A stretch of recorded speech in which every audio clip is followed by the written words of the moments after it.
It's Brian Preston, the Money Guy.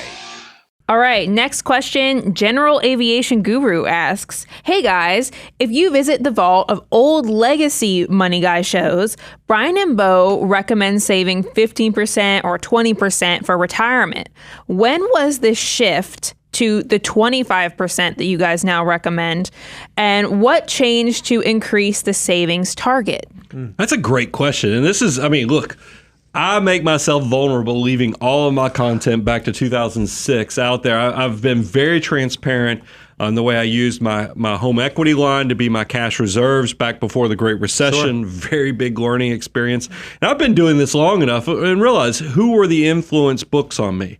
One of the big ones is The Wealthy Barber. Yep. I love that book. David Chilton, right? Yeah. And but if you go back and read The Wealthy Barber, you'll notice that the percentage it has you saving is 10%.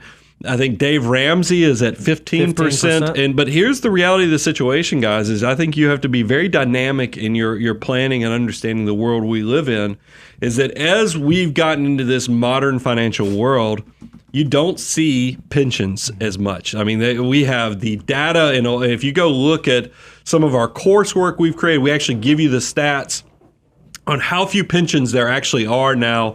Social Security, look, I opened up a can of worms when I got into Social Security, but without a doubt, whether you think it's going to be here or it's not going to be here in the future, it is something that is not well funded by our government. So as obligations and promises are getting thinned out and diluted, I have come to recognize that you are going to probably need to be very proactive in ensuring you are financially secure for the future, because don't count on somebody else. So as we've learned, and I don't know if I get this ruggedism from watching my father lose his job in his 40s and then seeing all these things come to light at a young age. But I just think that if I could give you any guidance on independence, is try to be self-sufficient and save, because this is the other part.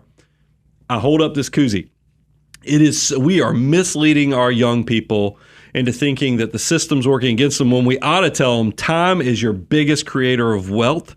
And if you can take just a little bit and put a little bit to work right now, you'll have that great, big, beautiful tomorrow for the future. And if I can encourage you to get to 20 to 25% in your 20s, your life is going to be bigger, better, and exponentially on a level that you can't even imagine right now. And that's what kind of drove it for me, is that we need to be honest with these people.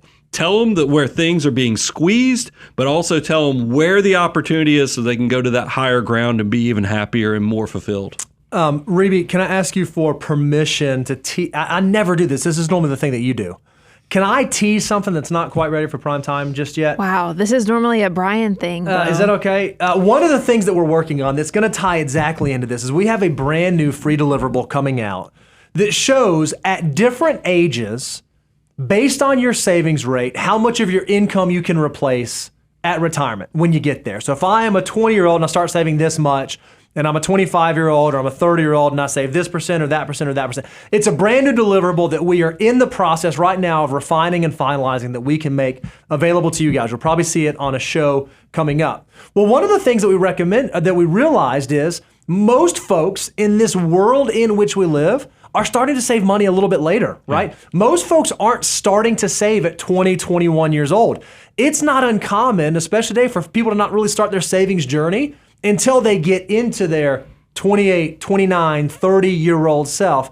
Combat that with, there's also this new thinking, this new idea of, I want to have financial independence and retire early. I want to be able to do something more early in life. I don't want to wait till my 65-year-old self can begin enjoying things. I want to be able to do things earlier in life. Well, because of all these things that have sort of societally changed, we went and looked at the numbers and we said, man, if we're telling people 15%, it may not be enough. In order to do those types of things, 15% may not get you there. And when you combine that with exactly what you said, we don't get to control what pensions do.